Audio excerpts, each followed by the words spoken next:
नमस्कार दोस्तों। मुंशी प्रेमचंद की कहानियों की इस कड़ी में अगली कहानी है कायर। मेरा नाम है नितिन और आप मुझे सुन रहे हैं मेरे चैनल बोधि वेदा पर। अगर आप हमसे पहली बार जुड़ रहे हैं तो चैनल को सब्सक्राइब करें। अगर आपको कहानी पसंद आए तो वीडियो को लाइक करें और कमेंट करें। मुंशी प्रेमचंद की बाकी कहानियां सुनने के लिए आप प्लेलिस्ट चेक कर सकते हैं। उसका लिंक मैं आपको डिस्क्रिप्शन बॉक्स में दे दूंगा। तो चलिए शुरू करते हैं। युवक का नाम केशव था और युवती का प्रेमा। दोनों एक ही कॉलेज के और एक ही क्लास के विद्यार्थी थे। केशव नए विचारों का युवक था, जात पात के बंधनों का विरोधी। प्रेमा पुराने संस्कारों की कायल थी, पुरानी मर्यादाओं और प्रथाओं में पूरा विश्वास रखने वाली। लेकिन फिर भी दोनों में गाढ़ा प्रेम हो गया था और ये बात सारे कॉलेज में मशहूर थी। केशव ब्राह्मण होकर भी वैश्य कन्या प्रेमा से विवाह करके अपना जीवन सार्थक करना चाहता था। उसे अपने माता पिता की परवाह न थी। कुल मर्यादा का विचार भी उसे स्वांग सा लगता था।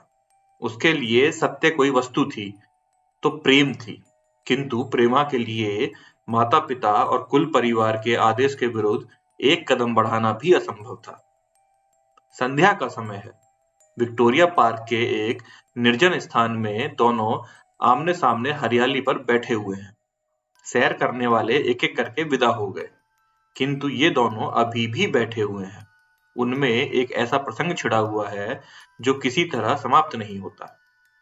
केशव ने झुंझलाकर कहा, इसका अर्थ है कि तुम्हें मेरी परवाह नहीं है। प्रेमा ने उसको शांत करने की चेष्टा करके कहा, तुम मेरे साथ अन्याय कर रहे हो केशव, लेकिन मैं इस विषय को माता पिता के सामने कैसे छेड़ूं?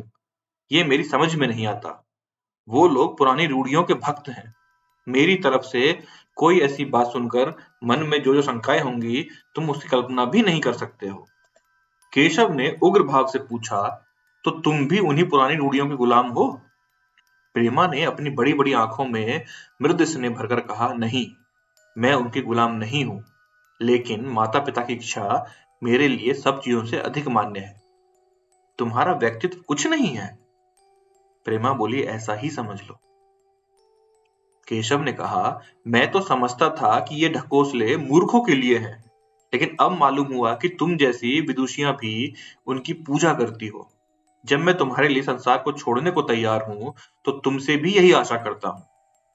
प्रेमा ने मन में सोचा, मेरा अपने देह पर क्या अधिकार है? जिन माता पिता ने अपने रक्त से मेरी सृष्टि की है और अपने स्नेह से मुझे पाला है, उनकी मर्जी के खिलाफ कोई काम करने का उसे कोई हक नहीं। उसने दीनता के साथ केशव से कहा, क्या प्रेम स्त्री और पुरुष के रूप में ही किया जा सकता है, मैत्री के रूप में नहीं? मैं तो आत्मा का बंधन समझती हूँ। केशव ने कठोर भाव से कहा, इस दार्शनिक विचारों से तुम मुझे पागल कर दोगी। प्रेमा, बस इतना ही समझ लो, मैं निराश होकर जिंदा नहीं रह सकता। मैं प्रत्यक्षवादी हूँ और कल्पनाओं के संसार में प्रत्यक्ष का आनंद उठाना मेरे लिए असंभव है। ये कहकर उसने प्रेमा का हाथ पकड़कर अपनी ओर खींचने की चेष्टा की। प्रेमा ने झटके से हाथ छुड़ा लिया और बोली, नहीं केशव, मैं कह चुकी हूं कि मैं स्वतंत्र नहीं हूं। तुम मुझसे वह चीज ना मांगो जिस पर मेरा अधिकार नहीं है। केशव को अगर प्रेमा ने कठोर शब्द कहे होते तो भी उसे इतना दुख ना होता। एक क्षण तक तो वह मानो मन मारे बैठा रहा, फिर उठकर निराश भरे स्वर में बोला, जैसी तुम्हारी इच्छा। आहिस्ता आहिस्ता कदम सा उठाता हुआ वो वहां से चला गया। प्रेमा अब भी वहीं बैठी आंसू बहाती रही। रात को भोजन करके प्रेमा जब अपनी मां के साथ लेटी तो उसकी आंखों में नींद न थी। केशव ने उसे एक ऐसी बात कह दी थी जो चंचल पानी में पड़ने वाली छाया की तरह उसके दिल पर छाई हुई थी। प्रतिक्षण उसका रूप बदलता था। वो उसे स्थिर न कर सकती थी। माता से इस विषय में कुछ कहे तो कैसे? लज्जा मुंह बंद कर देती थी। उसने सोचा, अगर केशव के साथ मेरा विवाह ना हुआ तो उस समय मेरा क्या कर्तव्य होगा? अगर केशव ने कुछ उदंडता कर डाली तो मेरे लिए संसार में फिर क्या रह जाएगा? लेकिन मेरा बस ही क्या है? इन भांति भांति के विचारों में से एक बात जो उसके मन में निश्चित हुई वो ये थी कि केशव के सिवा वह किसी और से विवाह ना करेगी। उसकी माता ने पूछा, क्या तुझे अब नींद नहीं आएगी? मैंने तुझसे कितनी बार कहा है कि थोड़ा बहुत घर का काम काज किया कर, लेकिन तुझे किताबों से ही फुर्सत नहीं मिलती। 4 दिन में तू पराए घर जाएगी, कौन जाने कैसा घर मिले। अगर कुछ काम करने की आदत ना रही तो कैसे निभाया होगा। प्रेमा ने भोलेपन से कहा, मैं पराए घर जाऊंगी ही क्यों। माता ने मुस्कुराकर कहा, लड़कियों के लिए यही तो सबसे बड़ी विपत्ति है बेटी। माँ बाप की गोद में पलकर ज्यों ही सयानी हुई, दूसरों की हो जाती है। अगर अच्छे प्राणी मिले तो जीवन आराम से कट गया, नहीं तो रो धो कर दिन काटना पड़ा। सब कुछ भाग्य के अधीन है। अपनी बिरादरी में तो मुझे कोई घर नहीं भाता, कहीं लड़कियों का आदर नहीं, लेकिन करना तो बिरादरी में ही पड़ेगा। ना जाने ये जात पात का बंधन कब टूटेगा। प्रेमा डरते डरते बोली, कहीं तो बिरादरी के बाहर भी विवाह होने लगे हैं। उसने कहने को कह दिया, लेकिन उसका हृदय कांप रहा था कि माताजी कुछ भाप न जाए। माता ने विस्मय के साथ पूछा, क्या हिंदुओं में ऐसा हुआ है। फिर उसने आप उस प्रश्न का जवाब भी दे दिया, और 2-4 जगह ऐसा हो भी गया तो उससे क्या होता है। प्रेमा ने इसका कुछ जवाब न दिया। भय हुआ कि माता कहीं उसका आशय समझ ना जाए। उसका भविष्य एक अंधेरी खाई की तरह उसके सामने मुंह खोले खड़ा था, मानो उसे निगल जाएगा। उसे ना जाने कब नींद आ गई। प्रातःकाल प्रेमा सोकर उठी तो उसके मन में एक विचित्र साहस का उदय हो गया था। सभी महत्वपूर्ण फैसले हम आकस्मिक रूप से कर लिया करते हैं, मानो कोई दैवी शक्ति हमें उनकी ओर खींच ले जाती है। वही हालत प्रेमा की थी। कल तक वो माता-पिता के निर्णय को मान्य समझती थी, पर संकट को सामने देखकर उसमें उस वायु की हिम्मत पैदा हो गई, जिसके सामने कोई पर्वत आ गया हो। वही मंद वायु प्रबल वेग से पर्वत के मस्तक पर चढ़ जाती है और उसे कुचलती हुई दूसरी तरफ पहुंचती है। प्रेमा मन में सोच रही थी, मानो यह देह माता-पिता की है, किंतु आत्मा तो मेरी है। मेरी आत्मा को जो कुछ भुगतना पड़ेगा, वह इसी देह से तो भुगतना पड़ेगा। अब वो इस विषय में संकोच करना उचित नहीं समझी, घातक समझ रही थी। अपने जीवन को क्यों एक झूठे सम्मान पर बलिदान करे। उसने सोचा, विवाह का आधार अगर प्रेम ना हो तो वह देह का विक्रय है। आत्मसमर्पण क्यों बिना प्रेम के भी हो सकता है। इस कल्पना ही से ना जाने किस अपरिचित युवक से उसका विवाह हो जाएगा, उसका हृदय विद्रोह कर उठा। वह अभी नाश्ता करके कुछ पढ़ने जा रही थी कि उसके पिता ने प्यार से पुकारा, मैं कल तुम्हारे प्रिंसिपल के पास गया था, वो तुम्हारी बहुत तारीफ कर रहे थे। प्रेमा ने सरल भाव से कहा, आप तो यूं ही कहा करते हैं। उसके पिता ने कहा, नहीं सच में। ये कहते हुए उन्होंने अपनी मेज की दराज खोली और मखमली चौखटे में जड़ी हुई एक तस्वीर निकालकर उसे दिखाते हुए बोले, ये लड़का आईसीएस के इम्तिहान में प्रथम आया है, इसका नाम तो तुमने सुना होगा। बूढ़े पिता ने ऐसी भूमिका बांध दी थी कि माँ उसका आशय ना समझ सकी, लेकिन प्रेमा भाप गई। उनका मन तीर की भांति लक्ष्य पर जा पहुंचा। उसने बिना तस्वीर को देखे कहा, नहीं, मैं तो उसका नाम नहीं सुना। पिता ने बनावटी आश्चर्य से कहा, क्या तुमने उसका नाम ही नहीं सुना। आज के दैनिक पत्र में उसका चित्र और जीवन वृत्तांत छपा है। प्रेमा ने रुखाई से जवाब दिया, होगा, मगर मैं तो उस परीक्षा का कोई महत्व नहीं समझती। मैं तो समझती हूँ जो लोग इस परीक्षा में बैठते हैं वे पल्ले सिर के स्वार्थी होते हैं। आखिर उनका उद्देश्य इसके सिवा और क्या होता है कि अपने गरीब निर्धन दलित भाइयों पर शासन करें और खूब धन संचय करें। यह तो जीवन का कोई ऊंचा उद्देश्य नहीं है। इस आपत्ति में जलन थी, अन्याय था, निर्दयता थी। पिताजी ने समझा था प्रेमा यह बकान सुनकर लट्टू हो जाएगी।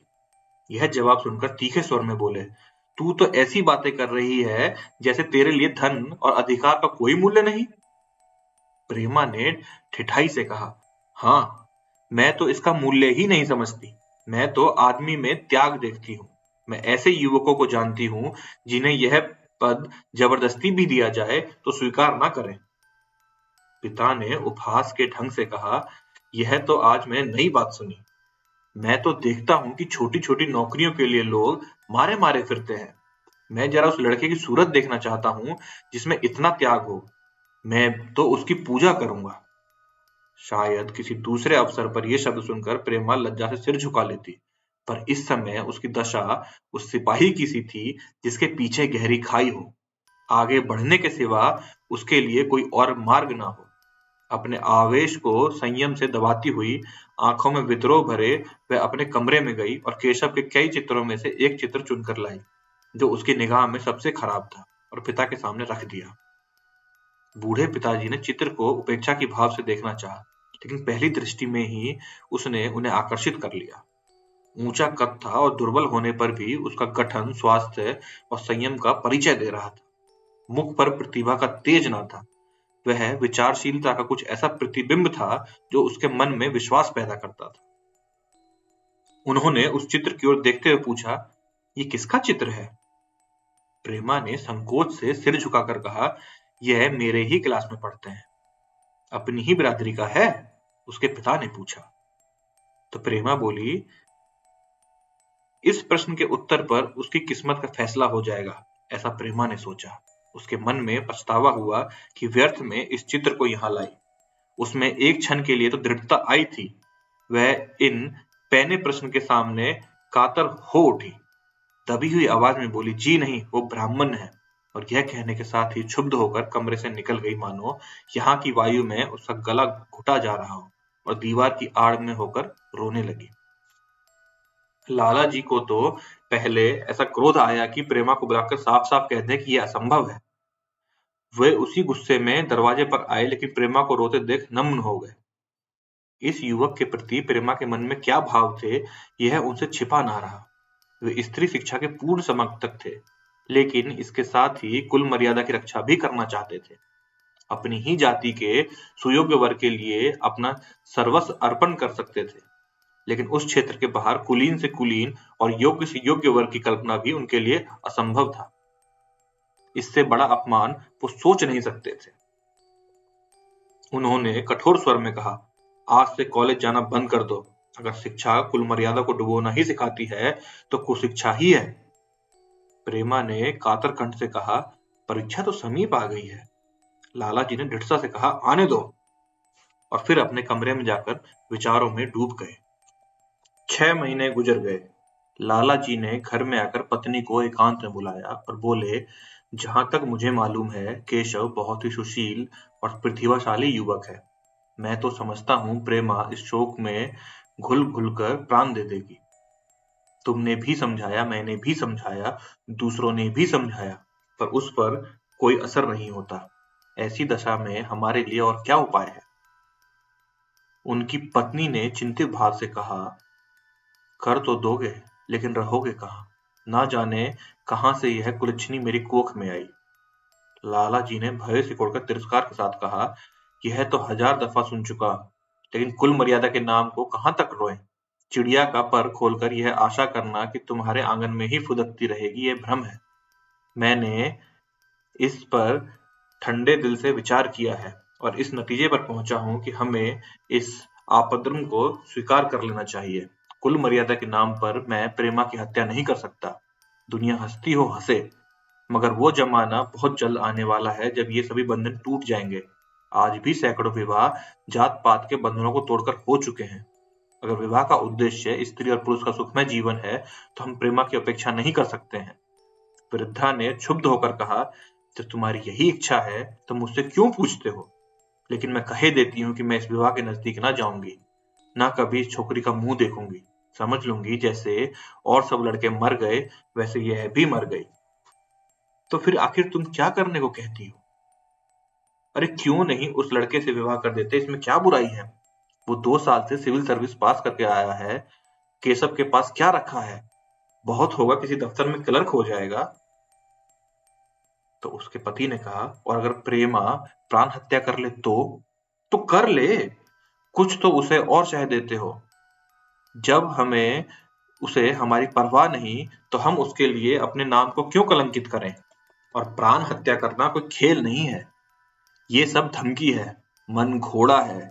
जब तक उसे लगाम ना दो, वो अपने ऊपर हाथ भी रखने नहीं देगा।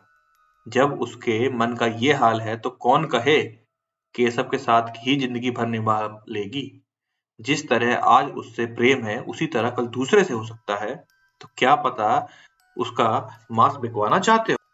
लाला जी ने स्त्री को प्रश्न सूचक दृष्टि से देखकर कहा, और अगर वह कल खुद जाकर केशव से विवाह कर ले तो तुम क्या कर लोगी? फिर तुम्हारी कितनी इज्जत रह जाएगी? वह चाहे संकोचवश या हम लोगों के लिहाज से यूं ही बैठी रहे, पर यदि जिद पर कमर बांध ले, हम तुम कुछ नहीं कर सकते। इस समस्या का ऐसा भीषण अंत भी हो सकता है, यह इस वृद्धा के ध्यान में कभी ना आया था। ये प्रश्न बम के गोले की तरह उसके मस्तिष्क पर गिरा।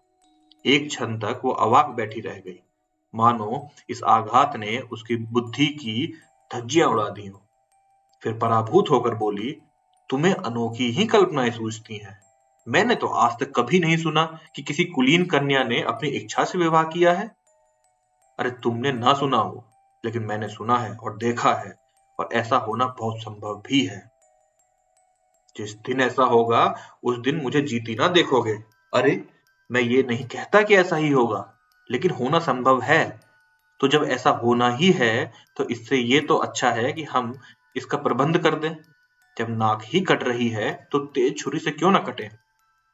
कल केशव को बुलाकर देखो क्या कहता है। केशव के पिता सरकारी पेंशनर थे, मिजाज के चिड़चिड़े और कृपण। धर्म के आबंडरों में ही उन्हें अपने चित्त की शांति मिलती थी। कल्पना शक्ति का अभाव था, किसी के मनोभाव का सम्मान ना कर सकते थे। वे अब भी उस संसार में रहते जिससे उन्होंने अपने बचपन और अपने जवानी के दिन काटे थे। नवयुग की बढ़ती हुई लहर को वो सर्वनाश कहते और कम से कम अपने घर को दोनों हाथों और दोनों पैरों का जोर लगाकर उससे बचाए रखना चाहते थे। लेकिन जब एक दिन प्रेमा के पिता उनके पास पहुंचे और केशव से प्रेमा के विवाह का प्रस्ताव किया, तो बूढ़े पंडित जी ने अपने आप को अपने आपा नहीं रख पाए। धुंधली आंखें फाड़कर बोले, आप भंग तो नहीं खा गए हैं? इस तरह का संबंध चाहे जो कुछ हो, लेकिन विवाह नहीं है। मालूम होता है आपको भी नए जमाने की हवा लग गई है। बूढ़े बाबूजी ने नम्रता से कहा, मैं खुद ऐसा संबंध नहीं पसंद करता। इस विषय में मेरे भी वही विचार हैं जो आपके, पर बात ऐसी आ पड़ी है कि मुझे विवश होकर आपकी सेवा में आना पड़ा। आजकल के लड़के और लड़कियां कितने स्वेच्छाधारी हो गए हैं, यह तो आप जानते ही हैं। हम बूढ़े लोगों के लिए अब अपने सिद्धांतों की रक्षा करना कठिन हो गया है। मुझे भय है कि कहीं ये दोनों निराश होकर अपनी जान पर ना खेल जाए। बूढ़े पंडित जी जमीन पर पांव पटकते हुए गरज उठे, आप क्या कहते हैं साहब? आपको शर्म नहीं आती? हम ब्राह्मण हैं, और ब्राह्मणों में भी कुलीन। ब्राह्मण कितने ही पतित हो गए हों, इतने मर्यादा शून्य नहीं हुए कि बनिए बक्कालों की लड़की से विवाह कर बैठे। जिस दिन कुलीन ब्राह्मणों में लड़कियां ना रहेंगी, उस दिन यह समस्या उपस्थित हो सकती है। मैं कहता हूं, आपको मुझसे ये बात करने का साहस कैसे हुआ? बूढ़े बाबूजी जितना ही दबते थे, उतना ही पंडित जी बिगड़ते थे। यहाँ तक कि लाला जी अपना अपमान ज्यादा ना सह सके और अपनी तकदीर को कोसते हुए चले गए। उसी वक्त केशव कॉलेज से आया। पंडित जी ने तुरंत उसे बुलाकर कठोर कंठ से कहा, मैंने सुना है तुमने किसी बनिए की लड़की से अपना विवाह कर लिया है। यह खबर कहाँ तक सही है? केशव ने अनजान बनकर पूछा, आपसे किसने कहा? किसी ने कहा, मैं पूछता हूँ ये बात ठीक है या नहीं? अगर ठीक है तो तुमने अपनी मर्यादा को दोबारा निश्चय कर लिया है, तो तुम्हारे लिए हमारे घर में कोई स्थान नहीं। मुझे तेरी कमाई का एक ढेला भी नहीं मिलता। मेरे पास जो कुछ है वह मेरी कमाई है। मुझे अख्तियार है कि मैं उसे जिसे चाहो दे दूं। तुम यह अनीति करके मेरे घर में कदम नहीं रख सकते। केशव पिता के स्वभाव से परिचित था। प्रेमा से उसे प्रेम था।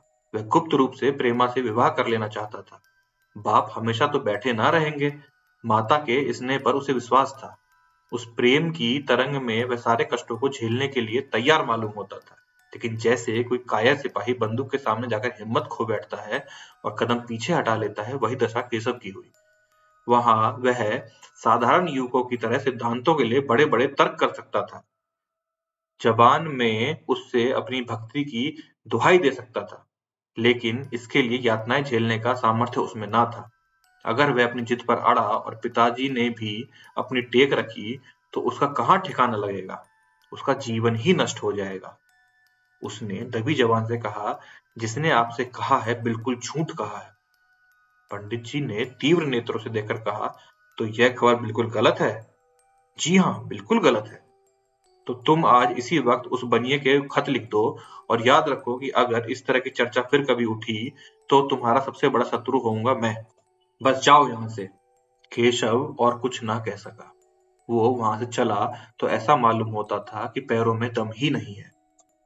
दूसरे दिन प्रेमा ने केशव को उसके नाम एक पत्र लिखा। प्रिय केशव, तुम्हारे पूज्य पिताजी ने लाला जी के साथ जो अशिष्ट और अपमानजनक व्यवहार किया है, उसका हाल सुनकर मेरे मन में बड़ी शंका उत्पन्न हो रही है। शायद उन्होंने तुम्हें भी डांट फटकार कर बताई होगी। ऐसी दशा में मैं तुम्हारा निश्चय सुनने के लिए विकल हो रही हूँ। तुम्हारे साथ हर तरह का कष्ट झेलने को तैयार हूँ। मुझे तुम्हारे पिताजी की संपत्ति का मोह नहीं है। मैं तो केवल तुम्हारा प्रेम चाहती हूँ और उसी में प्रसन्न हूँ। आज शाम को यहीं आकर भोजन करो। दादा और माँ दोनों तुमसे मिलने के लिए बहुत इच्छुक हैं। मैं वो स्वप्न देखने में मग्न हूँ जब हम दोनों उस सूत्र में बंध जाएंगे जो टूटना नहीं जानता, जो बड़ी से बड़ी आपत्ति में भी अटूट रहता है। तुम्हारी प्रेमा। संध्या हो गई और इस पत्र का कोई जवाब न आया। उसकी माता बार-बार पूछती थी कि केशव आए नहीं। बूढ़े लाला भी द्वार की ओर आंखें लगाए बैठे थे। यहाँ तक कि रात के 9 बज गए पर ना तो केशव ही आए और ना उनका पत्र। प्रेमा के मन में भांति-भांति के संकल्प विकल्प उठ रहे थे। कदाचित उन्हें पत्र लिखने का अवकाश ना मिला होगा या आज आने की फुर्सत ना मिली होगी। कल अवश्य आ जाएंगे। केशव ने पहले उसके पास जो प्रेम पत्र लिखे थे, उन सबको उसने फिर से पढ़ा। उनके एक-एक शब्द को कितना अनुराग टपक रहा था, उनमें कितना कंपन था, कितनी विकलता, कितनी तीव्र आकांक्षा। फिर उसे केशव के वो वाक्य याद आए जो उसने सैकड़ों बार ही कहे थे। कितनी बार वह उसके सामने रोया था। इतने प्रमाणों के होते हुए निराशा के लिए स्थान कहाँ था? मगर फिर भी सारी रात उसका मन जैसे सूली पर टंगा रहा। प्रातःकाल केशव का जवाब आया। प्रेमा ने कांपते हुए हाथों से पत्र लेकर पढ़ा। पत्र हाथ से गिर गया। ऐसा जान पड़ा मानो उसकी देह का रक्त स्थिर हो गया हो। लिखा था, मैं बड़े संकट में हूँ कि तुम्हें क्या जवाब दूं। मैंने इधर इस समस्या पर खूब ठंडे दिल से विचार किया और इस नतीजे पर पहुंचा हूँ कि वर्तमान दशाओं में मेरे लिए पिता की आज्ञा की उपेक्षा करना दुस्साहस है। मुझे कायर ना समझना, मैं स्वार्थी भी नहीं हूँ, लेकिन मेरे सामने जो बाधाएं हैं उन पर विजय पाने की शक्ति मुझ में नहीं है। पुरानी बातों को भूल जाओ। उस समय मैंने इन बाधाओं की कल्पना ना की थी। प्रेमा ने एक लंबी, गहरी और जलती हुई सांस खींची और खत को फाड़कर फेंक दिया। उसकी आंखों में अश्रुधार बहने लगा। जिस केशव को उसने अपने अंतःकरण से वर लिया था, वह इतना निष्ठुर हो जाएगा, इसकी उसको रत्ती भर भी आशा न थी। ऐसा मालूम पड़ा मानो अब वह कोई सुनहरा सपना देख रही थी, पर आंख खुलने पर वह सब कुछ अदृश्य हो गया। जीवन में जब आशा ही लुप्त हो गई हो, तो अब अंधकार के सिवा और क्या रह गया। अपने हृदय की सारी संपत्ति लगाकर उसने एक नाव लदवाई थी, वह नाव जलमग्न हो गई। अब दूसरी नाव कौन कहां से लदवाए? अगर वह नाव टूटी है तो उसके साथ वह भी डूब जाएगी। माता ने पूछा, क्या केशव का पत्र है? प्रेमा ने भूमि की ओर ताकते हुए कहा, हाँ। उनकी तबीयत अच्छी नहीं है, इसके सिवा वह और क्या कहे। केशव की निष्ठुरता और बेवफाई का समाचार कहकर लज्जित होने का साहस उसमें ना था। दिन भर वो अपने घर के काम धंधों में लगी रही, मानो उसे कोई चिंता ही नहीं। रात को उसने सबको भोजन कराया, खुद भी भोजन किया और बड़ी देर हारमोनियम पर गाती रही। मगर सवेरा हुआ तो उसके कमरे में उसकी लाश पड़ी हुई थी। प्रभात की सुनहरी किरणें उसके पीले मुख को जीवन की आभा प्रदान कर रही थी। नमस्कार दोस्तों, अगर आपको ये कहानी पसंद आई हो तो चैनल को सब्सक्राइब करें, वीडियो को लाइक करें और अपने सुझाव हमें कमेंट करके बताएं। धन्यवाद। अगर आपको ये वीडियो पसंद आई हो, चैनल को सब्सक्राइब करें, लाइक करें, कमेंट करें। Thank you so much for the support.